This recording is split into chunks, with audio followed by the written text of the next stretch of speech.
Oh, yeah. I'm just seeing if my drive works. Yeah, it's 220. Hmm. And I put a new folder in the drive called June 16th of 2017. And I put some documents in there from June 16th of 2017. And then I emailed those that I had emailed on that day.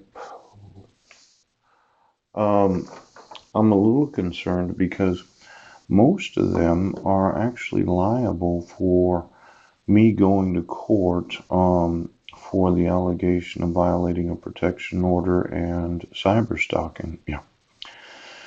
Now, for those in law enforcement that know that somebody hasn't committed a crime and then you decide, well, it's really not my problem.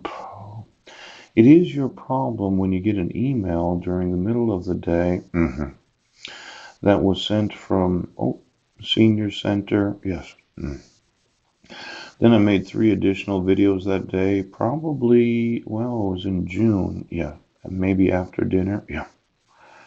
And I'm not getting any response. I haven't gotten any phone calls, yeah.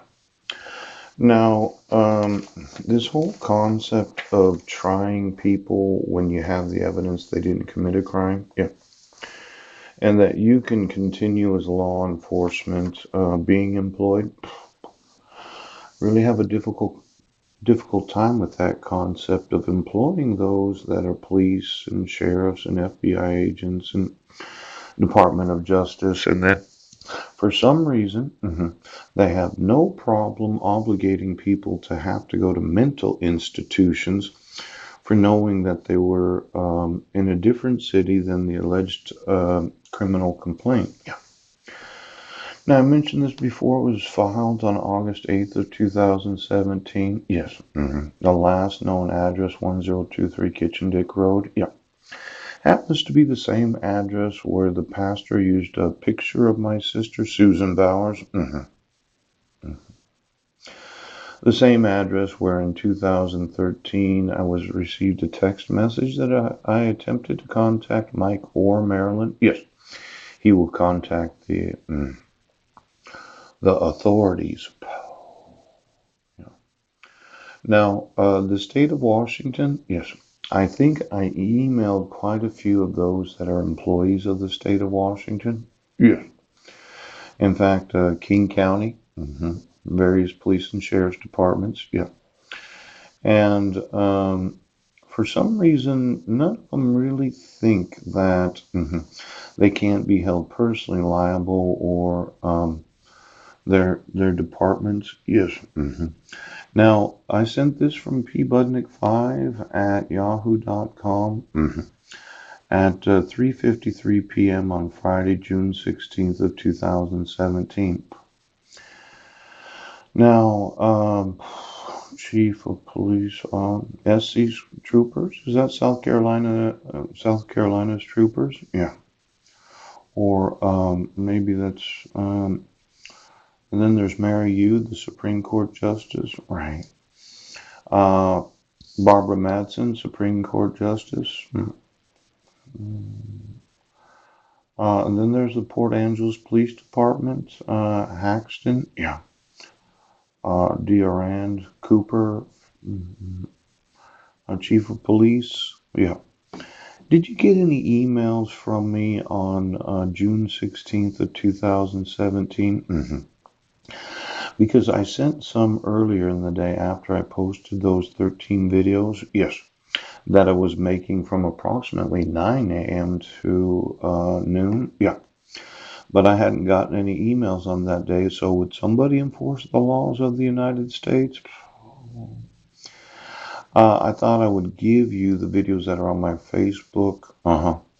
Then videos 1 to 13, article number. Videos are backwards.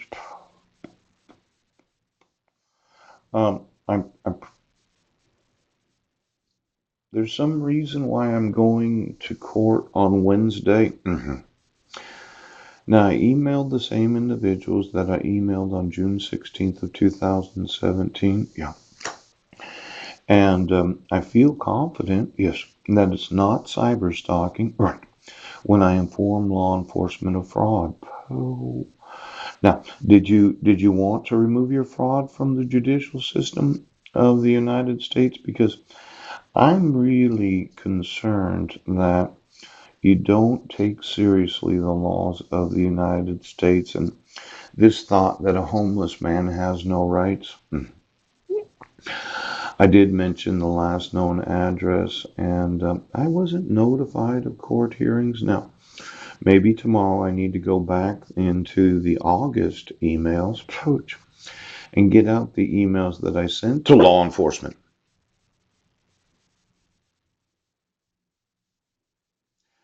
See, there's a big question of why would I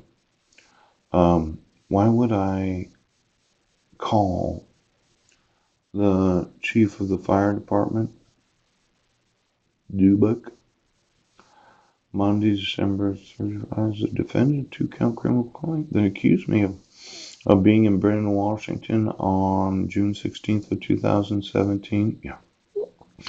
And cyber stalking, I am emailing you, the oath of office. Yes. Those in law enforcement, attorneys, judges, and justices, as well as the mandatory reporters. See, the requirement of the law is if you have knowledge of fraud that's being used to kidnap and hold children hostage, yeah, the law requires you.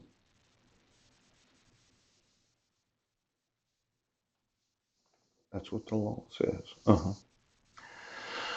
Now, this whole thought of you issuing a court order, yes.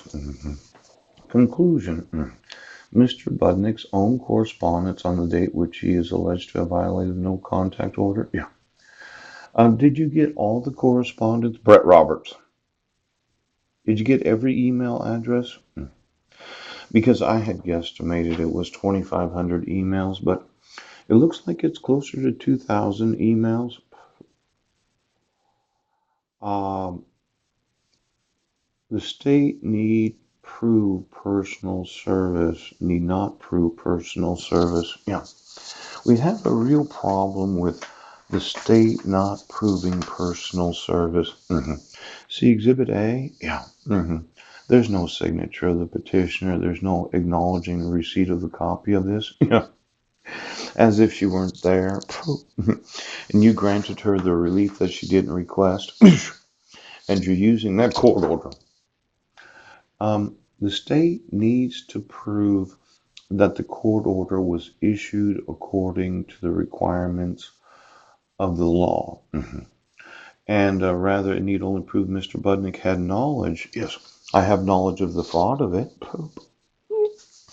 I have knowledge that you took 48 days to issue it. Yes. I have knowledge there was no attempt of service.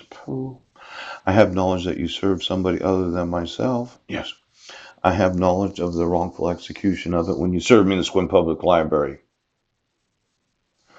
Now, there's a big difference between knowledge of a protection order and then knowledge of the fraud of issuing the protection order.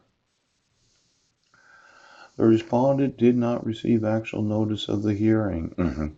The order was not issued in accordance with the full faith and credit provisions of the VAWA. See, these prosecuting attorneys, they both said the same thing. Isn't that right, Cowgill? Yes.